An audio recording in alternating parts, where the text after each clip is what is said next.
let's get started. Thanks everyone for coming. It's a great pleasure to introduce today's speaker. It's Dwarkadas.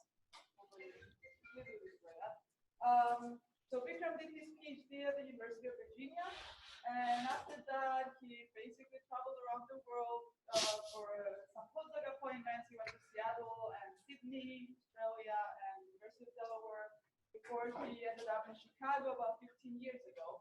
So right now he's a research associate professor in Chicago, and we're really excited to have him here to hear about aluminum-26 and iron-60. Please. Okay, thank you very much. Thanks for inviting me over. It's a bit cold, but it's actually not half as bad as it was yesterday. And so this is a nice warm day, I guess, in Michigan, comparatively. So I'm going to be talking about stellar wind origin for high aluminum-26 and low iron-60. Can you hear me at the back? Okay, in the early solar system. And this is work that I've done with my colleagues in geophysics department, Nicola Doffer, an undergraduate student, Peter Boyajian, who's working with me, and my colleagues at Clemson, Brad Meyer, and also his grad student, Michael Bojadzi. So, you know, there's a lot of different things going on. So it was good to have this big collaboration. For us, it's big. For maybe not for people in nuclear physics, 5 people, but. So I'll start with short-lived radionuclides. And I've learned recently that what I consider short-lived is very long-lived for a lot of people out here. But for us in astronomy, on the scale of, you know, the solar system, which is 4.5 billion years old, we consider short-lived nuclides to be anything which has a lifetime of less than 100 million years. Okay, and you'll see that there's a whole list of them simply. And these are short-lived in that kind of concept, but they're long enough to be incorporated into calcium, aluminum inclusions and other solids in meteorites. And these meteorites can be measured.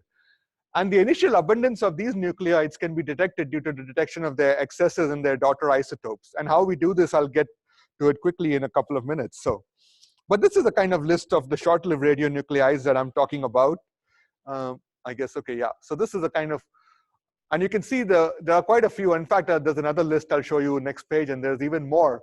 And some of the main ones are aluminum-26 that I'm going to be discussing today, and iron-60, but there's also calcium-41, chlorine-36, manganese-53. Unfortunately, we don't have almost all of these coming, you know, enough information about that in models of high-mass stars, and that's something that we still need. What we are going to concentrate on today is the aluminum-26 out here. I'll talk a little bit more about it later on.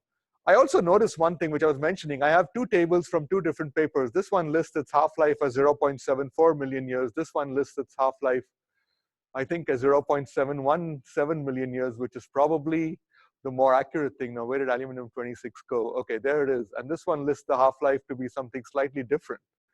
So, you know, so we have like, I mean, it seems like some of these things are not actually very well measured. And you have the decay constant, which is given differently in different papers.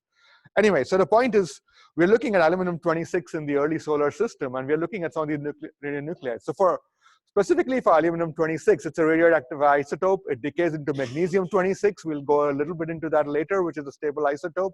The half-life, I think, is about 717,000 years. And this is short compared to the age of the solar system, which is 4.5 billion years, as I said. So for us, it's short-lived radionuclide. And so all of it has decayed billions of years ago. So, however, the presence of this at the beginning of the solar system can be established from its daughter isotopes. And this is where, you know, this is what we're going to be talking about. So if you assume that you had objects containing aluminum-26 at the time of the formation and they remain relatively undisturbed, then you expect that the decay product of magnesium-26 was frozen in, and this provides a record of the original aluminum-26. And this is what a lot of people who look at meteorites do. So if you measure the magnesium-26 to magnesium-24 right now or currently, that should equal the magnesium-26 to magnesium-24 initially, plus magnesium-26 to magnesium-24, which came from aluminum-26. So you can write this as aluminum-26 to magnesium-24 and divide and multiply by aluminum-27, and you basically get this kind of a ratio. So if you can plot the magnesium-26 to magnesium-24 versus aluminum-27 to magnesium-24 in a whole bunch of, like, you know, these solids, what they call calcium aluminum inclusions, then the slope of this will give you the aluminum-26 to aluminum-27 ratio. And of course, you know, you can calculate the intercept, which will give you this ratio. So this is what people do, and I don't want to go into too much details. This is what people have done for many years, and they calculate this, and they calculate the slope, and they get the aluminum-26 to aluminum-26 ratio in the early solar system. And this ratio works out to about 5 into 10 to the minus 5. And this was done more than 40 years ago. And I mean, people have redone it many times and they keep getting, better answers, but it doesn't change the answer much. So this is pretty well established, 5 into 10 to the minus 5. Now, the thing was that people realized that the L126 to L127 ratio in the galactic background now, which was probably the same ratio at that time, was about 3 into 10 to the minus 6. So what that means is that the aluminum-26 to aluminum-26 ratio in the solar system was about a factor of 17 times higher. And that was pretty surprising to most people. How do you get so much more aluminum-26 to aluminum-27 in the galactic, in the solar system? So that must have been a local source of aluminum-26.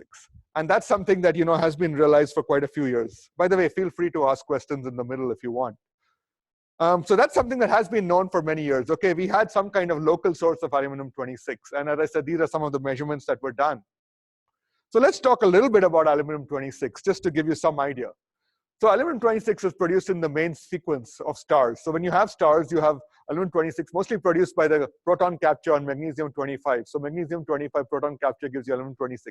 Neutron capture actually destroys aluminum-26. So neutrons are not very useful out here. So you want to have proton capture. So you basically need an environment where you can get magnesium-25 and you can get protons. So this is usually found in core hydrogen burning. You have the carbon and neon convective shells, and you have explosive neon burning. And as I said, it's destroyed by beta decay into magnesium-26, and the half-life is about 700,000 years.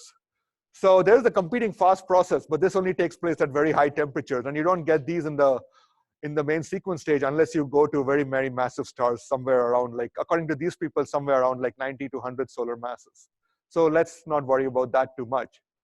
But although this is produced mainly in the main sequence, it's stored in the helium shell, in helium core burning, or in the hydrogen shell burning. And the point is that, in the helium shell, if there's helium reactions out there, carbon-13 to oxygen-16, this produces neutrons, and these neutrons can actually get rid of the aluminum-26. So most of it is basically stored in the hydrogen burning shell, plus places where there's no helium burning. And this is just to give you some idea. So you have aluminum-26, it's produced in the main sequence, it's stored in these shells. And normally what would happen is that the aluminum-26 would just be stored in the shell and not given out unless until the star went supernova and you had, like, all this material given out. And then the supernova would have our process nucleosynthesis, and you'll get more aluminum-26 formed. So you'll get a lot more. But in case of massive stars, what happens is that some of them have dredge ups, for example. This is stars up to 25, maybe 30 solar masses.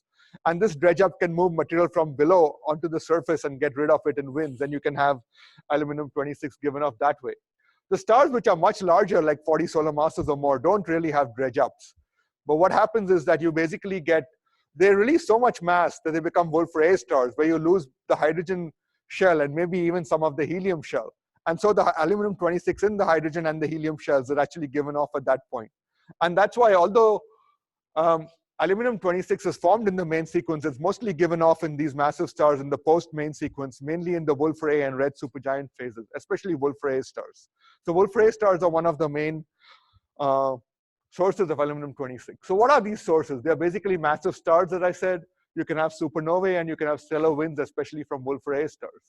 So different people have done models about it. One of the problems, of course, with all the stellar astrophysics is that there are lots of stellar astrophysics models, and they all differ in how much mass loss they have, and they all differ in how much of aluminum-26 they produce, as I'll show you in a minute.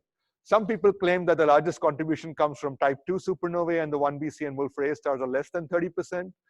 In more than 20 years ago, Francis and Deal actually said that Wolf-Rayet stars are only 20%, but even novae can contribute quite a bit. And I've been talking to people today, and I realized that novae could contribute at least, like, 10 to 20% or so. AGB stars can also produce aluminum-26, but there's not enough time in the case of the solar system. And Palacios and Mene and all, they did some stellar evolution calculations. Now these calculations, I should say, like, people are just beginning to add more and more ingredients in their calculations. When they added rotation, they said that with rotation, you can actually increase the mass loss is one thing, and then you can also increase the amount of aluminum-26 that's given off to almost 50%. Again, different groups have different numbers of this, as I'll show you in a minute. So it's hard to tell, but there are basically, as I said, three sources of aluminum-26: a supernova, Wolf-Rayet stars, and AGB stars. So more than 40 years ago, Cameron and Truran said that aluminum-26 must have come from a supernova near the early solar system. And that's something that has been, like, it has gone on for many years after that. People have followed this up. Many papers have followed this up. So after 77, there were lots of other papers. And there's a big group, especially Alan Boss et al., who have been studying these for many years and trying to get aluminum-26 from a supernova. The thing is, if you had a supernova to produce aluminum-26, then the supernova, when it explodes, also has our process nucleosynthesis, and it also produces iron-60. So you should get a lot of iron-60 from these supernova. So if you produce aluminum-26, you would also assume that they have an excess of iron-60 in these meteorites.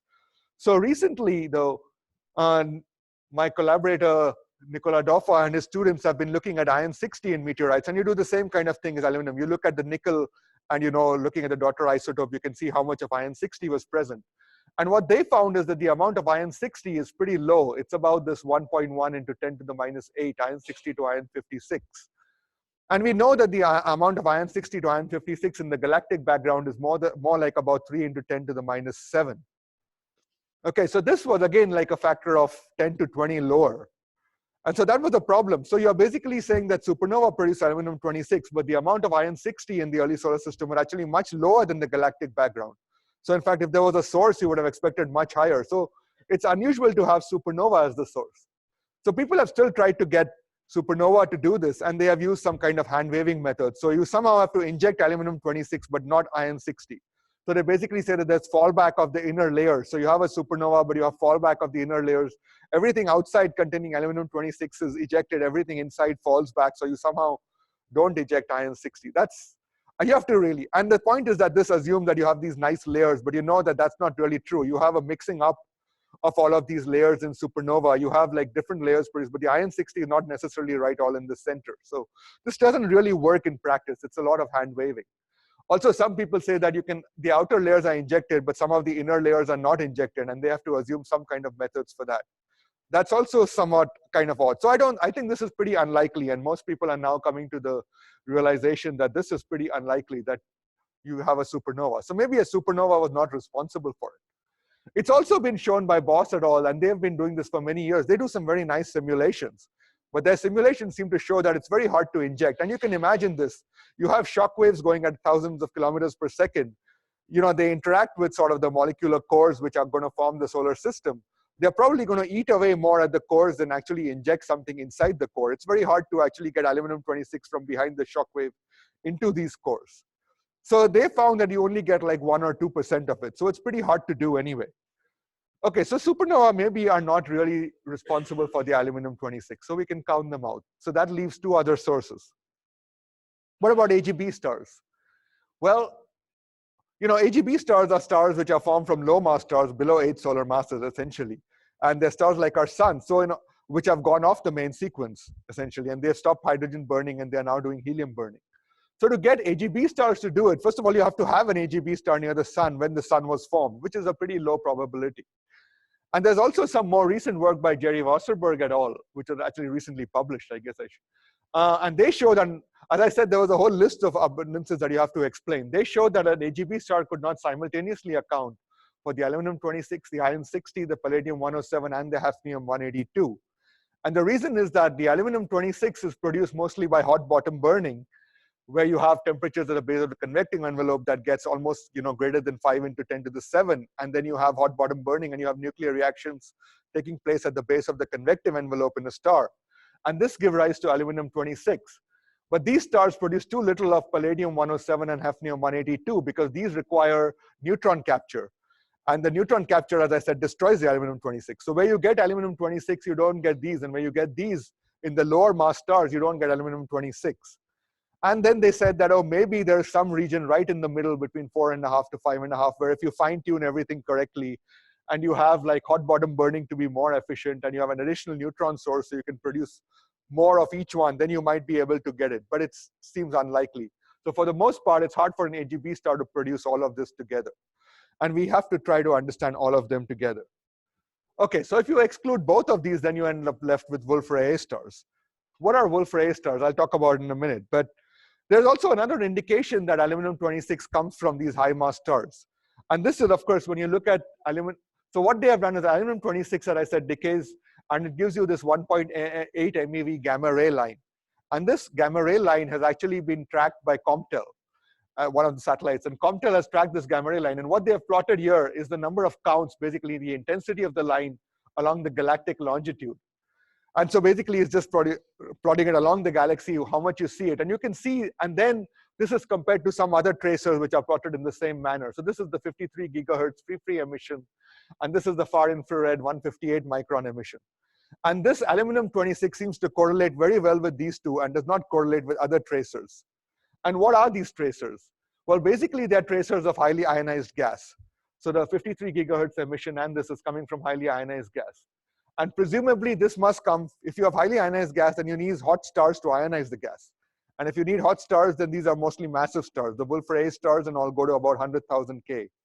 So their surface temperatures are pretty high. You need these hot stars, which means that this must be coming from regions of massive star formation. So it seems likely that from this other source, that aluminum-26 comes from regions of massive star formation. So we are pretty sure that most of the aluminum-26 should come from massive stars. Okay, so now let's look at massive stars. And I guess, people have different backgrounds out here, so maybe I'll spend. This is a pretty complicated plot because it's made by a stellar evolution person, and they always make complicated plots. But the point here is to look at more at the axes. So this is the initial mass of a star, and this is the final mass of a star. The initial mass, as you can see, goes from 0 to more than 100 solar masses. The final mass goes from 0 to about 30. And in fact, this blue line is the mass calculated by these people, Woosley et al. And this is in Review of Modern Physics. It's a pretty old paper, but it's what they are having. I think different people change this a little bit, but it's more or less okay. What they find is that the mass at core collapse, which you can see out here, this blue line, is maximum, say, around 15 solar masses or so. I'm not even sure if that's true anymore or not. Some people come out with even smaller numbers. But the point is, no matter what star you had in the beginning, 50, 100 solar masses, you end up with like 5 or 10 solar masses at the end. What happens to the rest of this mass of a star? Well, basically, it's given off in mass loss. You basically lose it in terms of winds and stuff. And what happens to all these winds and all? And that's what we are going to be looking at also shortly. And I'll show you some simulations. So you have a massive star, and it loses a lot of mass. We are pretty sure of that. So then there's been an idea for many years that, okay, somehow these stars lose mass. The aluminum-26 is given off in these winds. It somehow mixes with the surrounding medium, and then you get a molecular cloud with excess of aluminum-26. And then this aluminum-26, this molecular cloud collapses and gives you rise to the solar system. And many people have said that. There's a problem with that. First of all, these stars don't just give off winds that mix with the surrounding mediums. The winds don't mix with the surrounding, and I'll show you they are supersonic. And they blow wind-blown bubbles around them, which look something like this. So what happens is when you have a star, you have the winds. These winds blow bubbles around them. And most of the stellar material is contained inside this bubble. So you have these wind-blown bubbles. These are various Wolf-Rayet stars. This one's actually moving. So you have a bubble around it, plus you have like a shock wave. You have a bow shock. So this one is pretty unusual. And if you have a cluster of stars, you get what are called as super bubbles. And people study these in detail. But the point is that you can see that if you have the star here, you blow the bubble, this wind is not mixing with the surrounding medium. So first of all, somehow you have to get this aluminum-26 into the surrounding medium. It's not easy. You can't just say winds do it. They don't. The second thing is that you have to then, even if you could mix it all, you have to inject it into the solar system. You have this hot gas, it's not going to easily mix with cold gas. So it's not easy to do. Okay, so what are Wolf-Rayet stars? Let's look at this. So they are basically the final phase of massive stars. So you have a massive stars. These stars usually start out as what we call as O stars. They have temperatures, which are pretty high, maybe about 10,000 to 20,000, 30,000 K. Then they might become red supergiants, or what we call as luminous blue variables. And then they end their life as Wolf-Rayet stars. And most stars above, depending on whom you ask, 25 or 30 solar masses will become Wolf-Rayet stars. This Wolf-Rayet phase is actually pretty small. It's only lasts about 100,000 to 300,000, 350,000 years or so, again, depending on the model and depending on the mass of the star. Okay, but what happens in this Wolf-Rayet phase is that basically the star is losing its hydrogen and presumably its helium envelope also. So it loses most of the outer core and it becomes a very compact star. They have very strong winds, 1,000 to 3,000 kilometers per second. And their mass loss rates are 10 to the minus 7 to about 10 to the minus 5 solar masses per year or so. And they form large wind-blown bubbles surrounding the star. So they basically form what is called as these wind-blown bubbles, as I told you.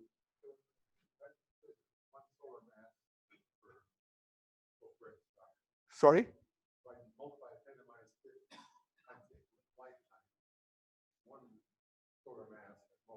Oh, from the mass loss, you mean? Well, yeah, I mean, it could be even higher, like, I guess, you know, like, and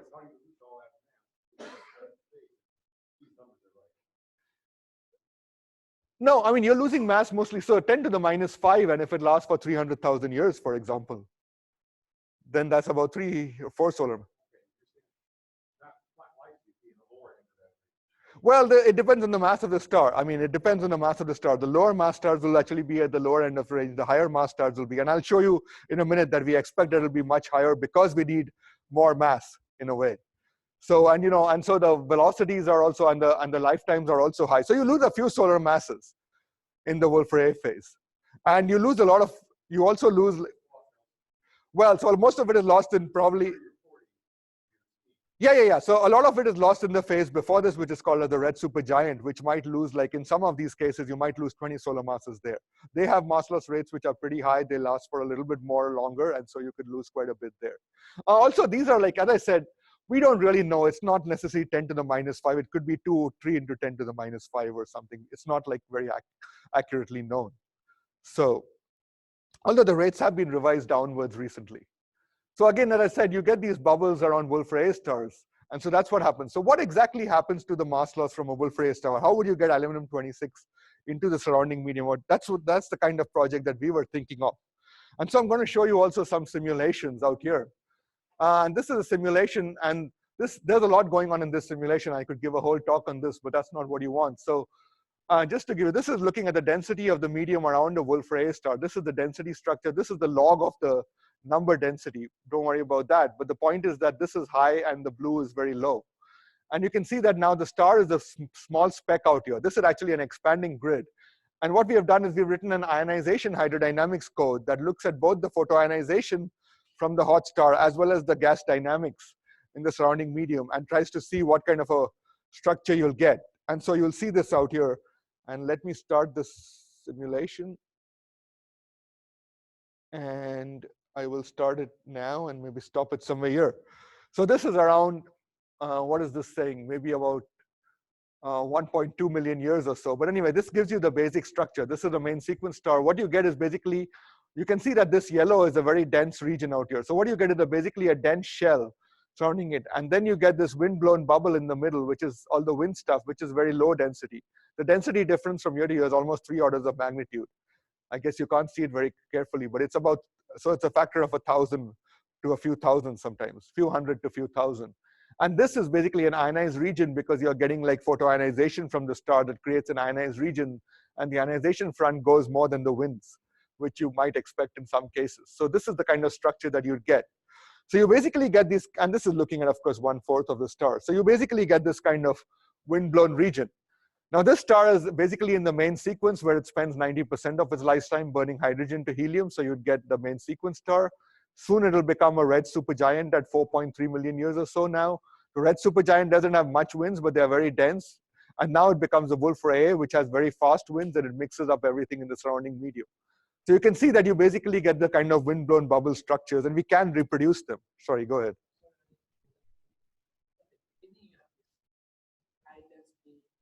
Sure. It's always there, yeah. You mean this stuff, or? Oh, outside. Oh, sorry. No, that's just the surrounding medium. That's, I should have meant, that's, I didn't want you to look at that. That's just the color resisting due to the surrounding medium. Yeah, so you can see clearly that this is basically the surrounding medium, and this sort of changes color because, but this is basically the dense shell that I'm talking about. And this stuff is what is outside the star. Oh, this is not even in the grid. This is just showing. This is not in the grid. So this is basically the stuff outside the star. This is the dense shell, and this is the wind region. And you basically get like a wind-blown bubble like this. So that's the kind of structure I'm saying. These are the kind of structures the stars form. Now you can see clearly, if I had anything produced in the star out here, it does not mix with this medium out here. Now this shell is actually going to be unstable a little bit, and maybe some of the material can get out. But in general, no, there won't be any mixing. As you saw, the kind of pictures that we had, the kind of pictures that we had, the bubbles are there. You can see that they are quite stable, and you don't mix material. So you have to somehow get the solar system to form out of this. So just to cut a long story short, if you want to walk out right now, what we are saying is that basically the solar system formed somewhere out here in some part of this dense shell, and basically this material was collapsed to give you the solar system. That's our idea. And so what we have to do is we have a Wolf-Rayet star right here in the center. We have to get all this material out from the Wolf-Rayet star into the solar system and then make it collapse. And how do we do all that is probably the rest of my talk.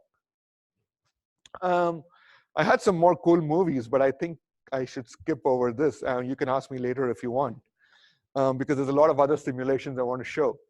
So the first question is, and somebody mentioned it, do Wolf-Rayet stars produce enough of aluminum-26? Like, can you get enough from a single Wolf-Rayet star? Because that's what our model is. So here are different calculations from different people. And as I said, different stellar evolution modelers give you different amounts of aluminum-26. So there's, it's just not, the models are not very accurate at this point. But you can get some idea of it. And the point is that this is the mass of a star. And as you can see, the more the mass of the star, the more aluminum-26 it produces, which we would expect because the efficiency of the reaction depends on the mass. So we assume that we know how much of aluminum-26 we need in the solar nebula. We assume that these shells have at most 1,000 solar masses of material in them. And then we have to say, like, and then we have to say that, okay, can you produce enough aluminum-26 to mix with this 1,000 solar masses of material to give you the concentration of aluminum-26 that we need early on? And you, of course, can't imagine that all of the aluminum-26 from the star will reach the surrounding medium. So we have to assume some kind of efficiency factor. We say maybe 1%, 5%, 10% will reach. And depending on that, we can say what kind of stars you need. And 5% seems pretty reasonable. And if you have that, then we think that most stars above 50 to 60 solar masses can actually give you enough of aluminum-26. Again, you can see that there's a big range in all the models. So we don't really know until we know the models better. But that's not going to happen pretty soon. As I said, when people start introducing things like rotation and stuff, the models change considerably. So it can change by more than a factor of 2. And so that makes a difference. It's also not clear that we really know all the reactions and all the physics that produce the aluminum-26. So that's another thing that has to be taken into account. Okay, but it's clear that stars can produce enough. There's actually another way out which might be much simpler, in the sense that we have seen, as I said, you measure the meteorites, and from the meteorites you can tell how much of aluminum-26 was in the early solar system. But these meteorites, as we know, we think come from sort of outside the solar system, or come from the edges of the solar system, not outside, or far away. It's not clear that the same amount of aluminum-26 needs to actually be in the sun. It might only be in the disk around the sun. And if you assume that, for example, you only need it in the disk around the sun and not in the sun itself, then you need a much lower amount by a factor of 100 or so, because the total mass of all the other material, including all the planets, is much smaller than the solar mass. It's only about 0.1 solar mass is what we call the minimum mass solar nebula that we need. And if that's the case, then you need 1/100th of the aluminum-26, and then almost any Wolf-Rayet star can do it. So then it becomes much easier. So it seems quite likely that a single star could produce the amount of aluminum-26 that we need. Okay, so come back to this thing. And I keep referring to just this one particular simulation. We have lots of them, but just to show you what I mean. So now you can see this model. Now, as I said, what we want to do is we have the star here. We want to have this part of this thing collapsing to give you the solar system. We want to get the aluminum-26 from here to there. How do we do it? A lot of people have said before, oh yeah, you just have winds. You can have the winds somehow inject into the surrounding medium. But it's very hard. As you can see, this wind is basically, there are lots of instabilities. It basically sort of eats away at this medium. You can see like Rayleigh-Taylor. These are actually ionization front Rayleigh-Taylor instabilities that are forming. But it won't actually inject much material into it. And these winds are very fast winds. So they will actually eat away. They'll create what we call shearing instabilities at the edges, like Kelvin-Helmholtz instabilities or something. And they will actually just like eat away at the material. But they may not actually inject much in it. So we somehow have to get the aluminum-26 from the star into this material out there. And the question is, how do we do it? Oh, so I didn't actually mention it because, sorry, it's pretty large though. You're talking about parsecs, so 5 to 10, 20 parsecs. So it's about 10 to the 19 centimeters or larger. So it's much larger than the scale of the solar system. So the winds, as I said, the winds are like 1,000, 2,000 kilometers per second.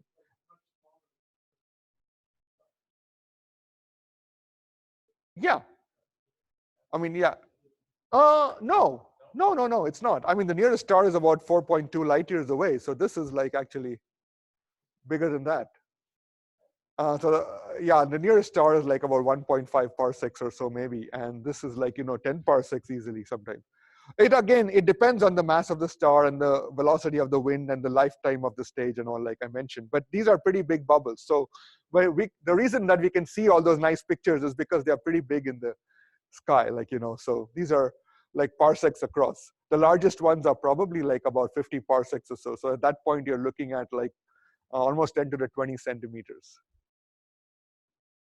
So it's pretty big. So as I said, the winds are strong, the velocities are high, the densities are low. So the fast winds are not very good at injecting this aluminum-26, and we don't think that they would do it. And this has been said by many other people, although they keep saying that, okay, winds can do it, but people have looked at this, and it's hard for winds to do it. So there must be some other mechanism as to how you can get this aluminum-26 from the start. And what we think happens, and what other people have also suggested, is dust. And the dust can be used to carry. So what do we mean by dust? I mean, these stars have dust grains around them. How do we know that they have dust around them? That's actually pretty interesting.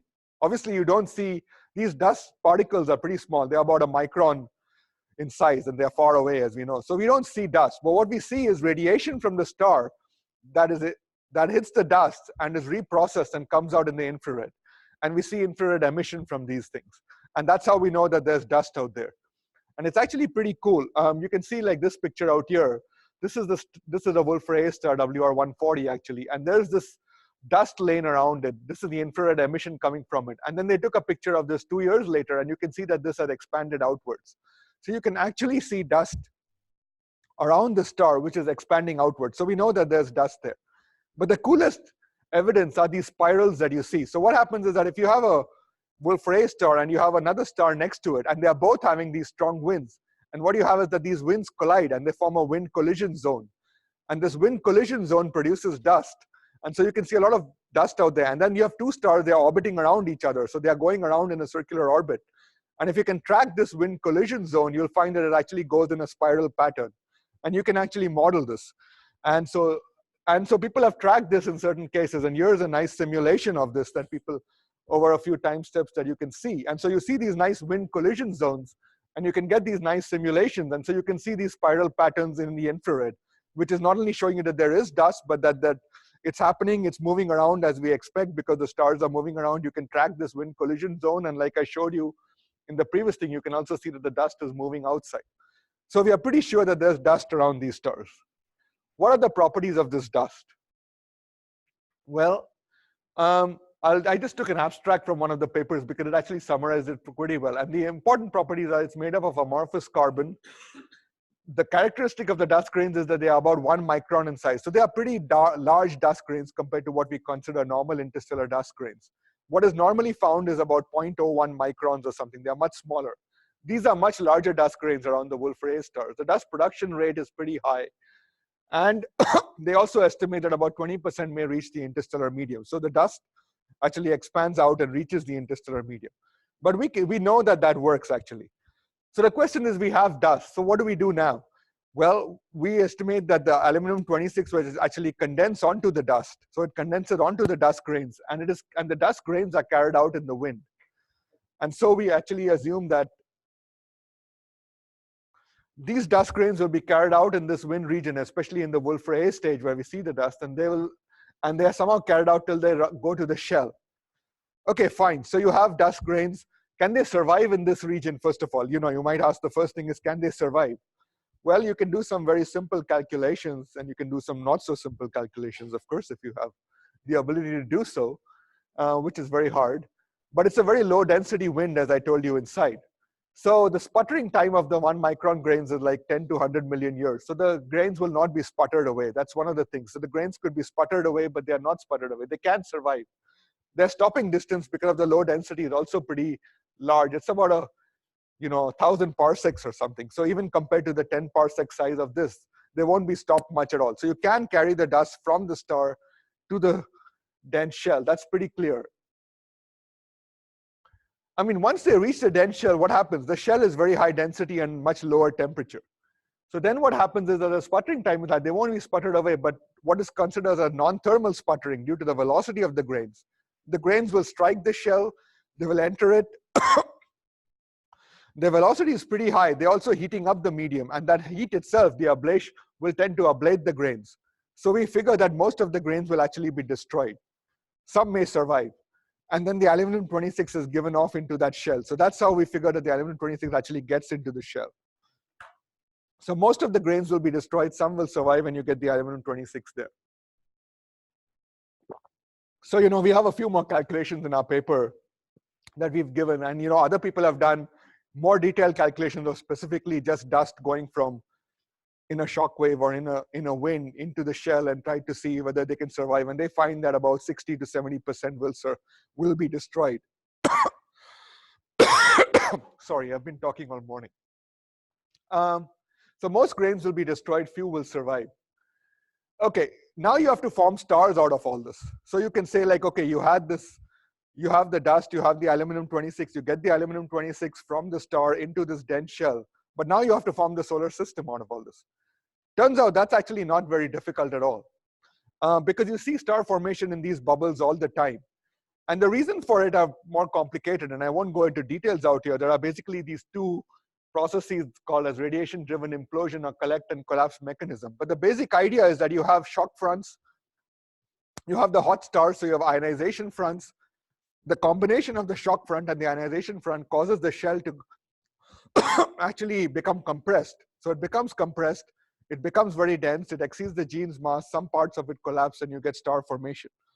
This is seen quite often in shells like in wind bubble shells all over. And especially in a particular case, it's actually seen in a Wolf-Rayet shell. So this is a Wolf-Rayet shell, this is a Wolf-Rayet bubble out here, there's a Wolf-Rayet star in the center. If you look at this region carefully, what people have done is that they have seen many star-forming cores out there. So you have all these various young stellar objects that are forming out there with ages of between 100,000 to 1,000,000 years. So you can actually see star formation in all these bubbles out there. So you have these wind bubbles, the shells are collapsing, and you can see star formation there too. So there's no reason why our star should not be one of these. You see other stars forming there, so we think that our star might easily form there also.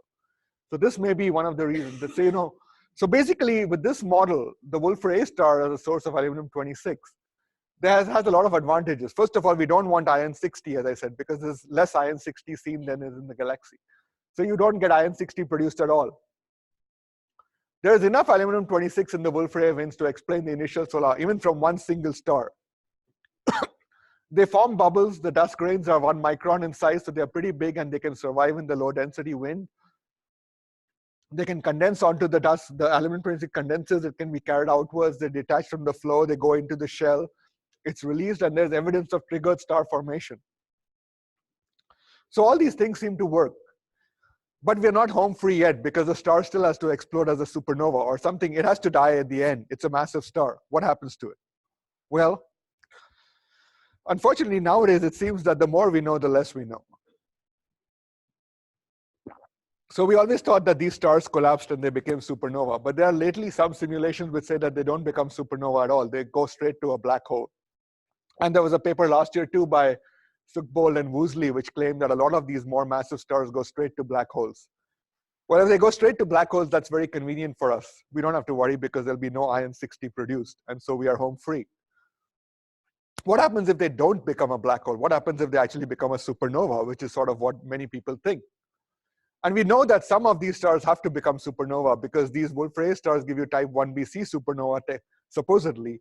And some of these type 1bc supernova are gamma-ray bursts, and some of these gamma-ray bursts are associated with supernovae. So we know that at least some of these stars must be becoming supernovae. Suppose they do become supernovae. Well, the shock will expand in a very high velocity because it's going in this very low density medium. So again, it'll have a very high velocity shock. It'll reach there. It'll be very inefficient at injecting material. It'll be more better at destroying material. Also, the injection efficiency, as I said, is very low. So, it won't really inject much. And it's also difficult, like I mentioned before, it's also difficult for hot gas. So you have shocks. These shocks are basically having very hot gas, 100 million degrees, 10 million degrees behind it. It's very difficult for hot gas to easily mix with cold gas. You can't just take hot gas and cold gas and push it together. You can't easily mix them. So the hot gas has to cool before it mixes with the cold gas, which takes time. So you can't easily and efficiently mix all of this at all. And that's something that a lot of it has been ignored before. As I said, people have just said, okay, you look at the production factor, you see this much is produced, so it all mixes and it's fine. But it doesn't happen that way. Another factor, of course, is that a lot of these supernovae are supposed to be aspherical. In fact, there are some papers like Maeda et al. Which claim that almost all type 1bc supernova explosions are aspherical to some degree. And what they do is they look at the line profiles in the optical, and they say that the line profiles indicate that, the material is not coming spherically symmetrically, but it's coming more along a certain axis. Okay, so there are many reasons why, if it's aspherical, then maybe it won't reach the kind of region that we want. So there are many reasons why the supernova may not work. I want to show you something else later on where, we do more evolved galactic nucleosynthesis calculations to try to study all of this. Okay, but there's other questions too. So, I mean, as I said, we have a long list of radionuclides. All we were trying to show you was how do you get excess of aluminum-26 and low iron-60. That's one thing. What about the others? So calcium-41 is another one that we want to study. That has a very short half-life for us, 100,000 years. It's very hard to get most of these nuclides, most of the abundances at all in stellar evolution calculations, which is a big problem. So you wish that stellar evolution calculation would tell you how much of each thing is produced at different points in the evolution, in different mass stars, but it doesn't exist at the moment for the most part. So calcium-41 is probably not very difficult. I think the amount that we need in the early solar system is pretty small, and it should be satisfied by a Wolf-Rayet star. The problem here is that it has a half-life of 100,000 years, which is much smaller than, the lifetime of the star. So depending on when it's produced and how long ago it's been emitted, it might be a problem. So, but for that, we need a very detailed stellar evolution model. Chlorine-36, on the other hand, is almost impossible to produce in stars enough to give you the amount in the solar system. So it must have come from like particle irradiation or something at the beginning of the solar system, because there's almost no other way to produce chlorine-36. And there's no stellar source that gives you enough. And this has been mentioned many times before by Wasserberg et al., by Goswami and Van Hara at 2002 also, that it must come from something else other than stellar sources. What about all the other nuclides? In particular, I mentioned iron-60, and I said the iron-60 was actually much lower than that in the galactic background. How do you get such low iron-60 and stuff? So this was something that we were also worried about. And we wanted to kind of study what happens. I have about, 10 minutes or so? Okay, so we wanted to study what happens. And so we contacted our collaborators, Brad Meyer and all, and we started a different project with them. And this is called as Inhomogeneous Chemical Evolution. And most of this is being done by Brad Meyer's student, Michael Bojadzi, who I think is graduating this year also. And what they have developed is this Inhomogeneous Chemical Evolution code developed by Brad Meyer and his student. It's open source. It's available on SourceForge.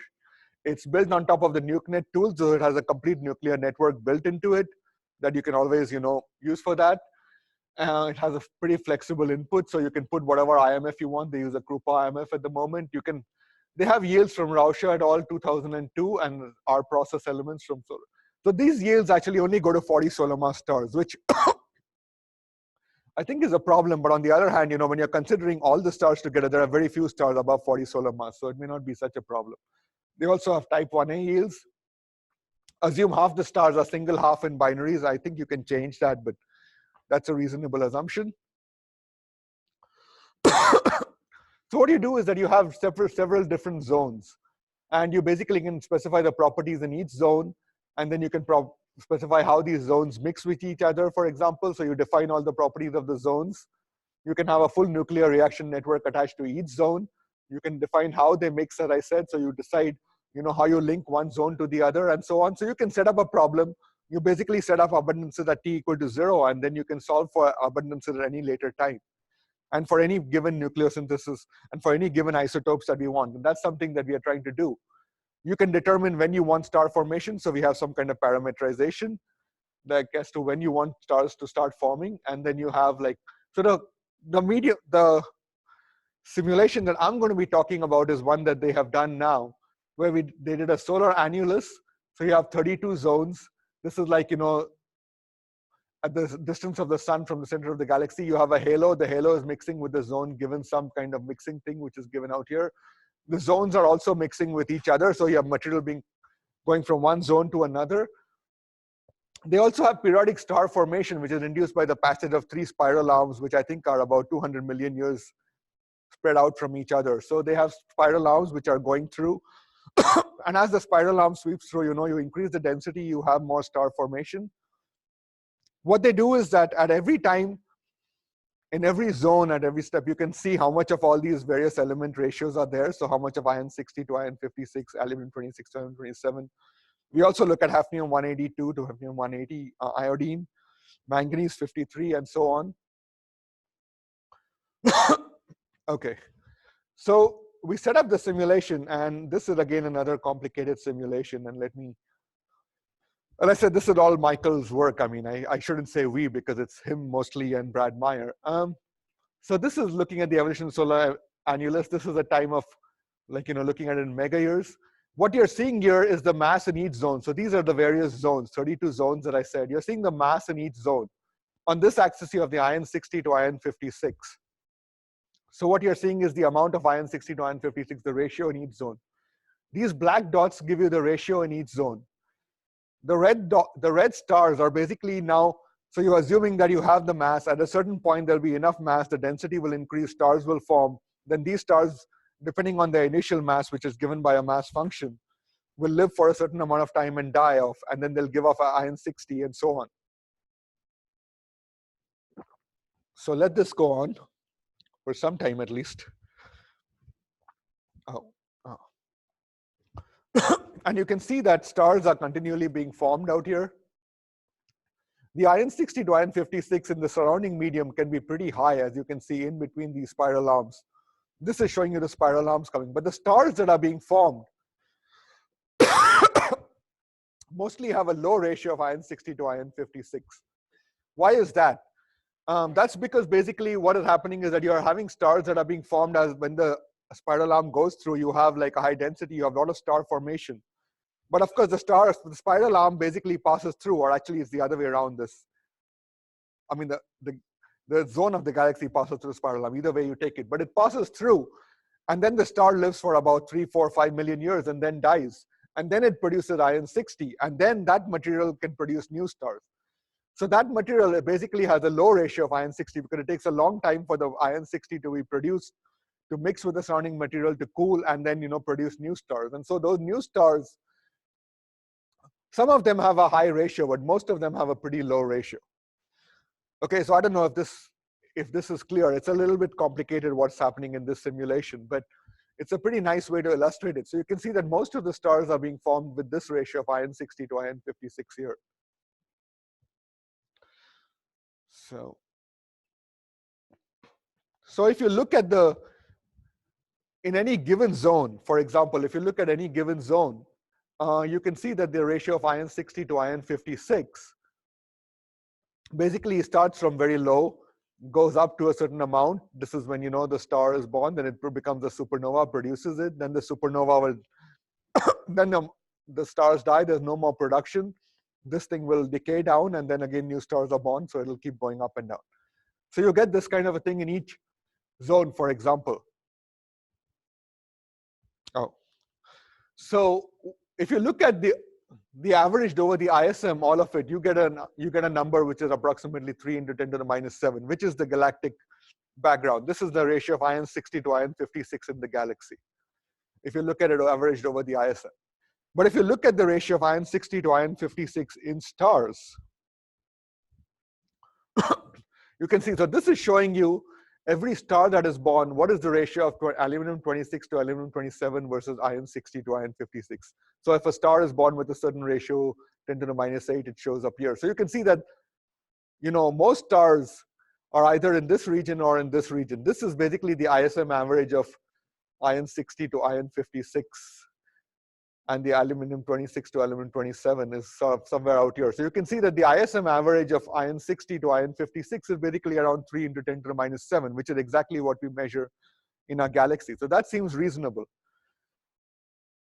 For aluminum 26, actually, it's pretty low. We are not even getting I think the galactic background is about like a few times 10 to the minus 6 that I said. Yeah, it's about 3 times 10 to the minus 6 somewhere out here, and they are getting even lower. So you're not even getting enough in the galaxy. So maybe there's something that's missing, or it has to go on for more time, but we are getting the right iron 60 to iron 56. So it's pretty clear that the low value of iron 60 to iron 56 is not unusual, even though it's lower than the galactic background. That might be the value that is usually in stars. So that's not a problem from galactic nucleosynthesis. But the aluminum-26, the one that's measured in the solar system is this line out here. So it's almost impossible to get that ratio of aluminum-26 to aluminum-27 by any of these methods. And we don't think that you can just get it by galactic nucleosynthesis. So it has to be a local source nearby. You cannot say that you can have a combination. Although I should say that this is, the kind of modeling that they are doing. There is another model by Ed Young et al., where he seems to just put all the stars there. He assumes a cluster of stars. And he suggests that you can get the aluminum-26 to 27 just from that. And he can reproduce even all the other ratios of the short-lived radionuclides just from this kind of having the normal cluster of stars. So he has a couple of papers. But he makes a couple of very stringent assumptions out there, which I don't agree with. And one of his assumptions is that none of the stars above like about 35 solar masses or so become supernovae at all, that they all go straight to black holes. So you won't get any production of iron 60. That's how he gets less iron 60 out there. I'm not sure that that's true. I mean, that almost all stars will become black holes above a certain solar mass. And the other assumption he makes is that you will still get a lot of iron 60 from the lower mass stars which don't produce aluminum-26, because they all become supernovae and they all produce iron 60. And he assumes that those stars, lower mass stars, live for a long time and they will have a high velocity and they'll move away from the source. So you won't get much iron 60 from that either. I am not sure that both of those two assumptions are actually justified. If you can justify that, then it might change quite a bit.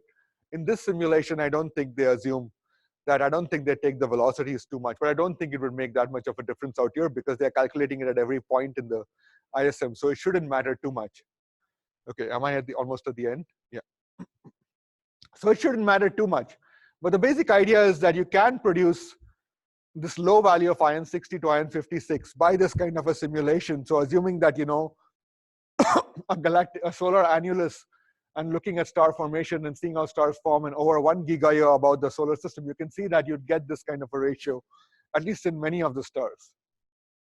Okay, so the conclusions from this are that you can explain the background nucleosynthesis. You can get the ISM average, and the ISM average is reduced to the value seen in conjoules by the time required for the ejector to cool down, which is about 10 megayears, which, given that the half-life is about 2.6 megayears, you're looking at 4 half-lives, so you'd reduce it quite a bit.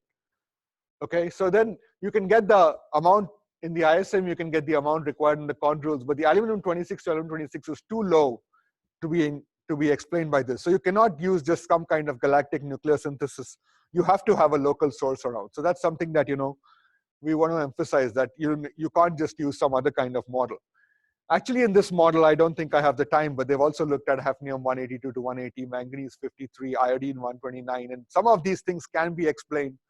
Some can't be explained as well, and we can talk about it a little bit later if you want, but I think I should probably summarize my talk now. So points to remember: supernovae and AGB stars are unlikely to be responsible for excess aluminum-26. I don't think they can do it. Wolf-Rayet stars can provide the amount of aluminum-26 necessary to seed the solar system. They have large dust grains around them. We have found the combination of the large dust and the low density means that the dust will survive. Aluminum-26 can condense onto the dust. It can be carried by the dust to the shell. Then it can penetrate the shell. Dilution factors are reasonable. The windblown bubbles are known to have triggered star formation, so it's not like we are postulating something completely different. You always have star formation in these bubbles, so maybe our star is one of those. And the subsequent supernova may not inject much iron 60, even if it does happen, like as I said. And you can look at more quantitative results in this paper that was just published about a couple of weeks ago. And I'll take questions if you want, and instead of a bigger summary, I'll just leave you this picture of our model sort of. Here you have the star expanding, here you have the dust forming, the dust injected into the shell. You can see the dust being injected into the shell, pretty large dust grains.